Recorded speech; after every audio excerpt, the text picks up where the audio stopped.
سبحان الذي أسرى بعبده ليلا من المسجد الحرام إلى المسجد الأقصى الذي باركنا حوله لنريه من آياتنا إنه هو السميع البصير.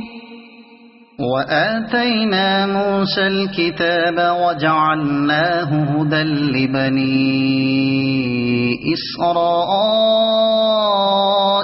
ألا تتخذوا من دوني وكيلا ذرية من حملنا مع نوح إنه كان عبدا شكورا.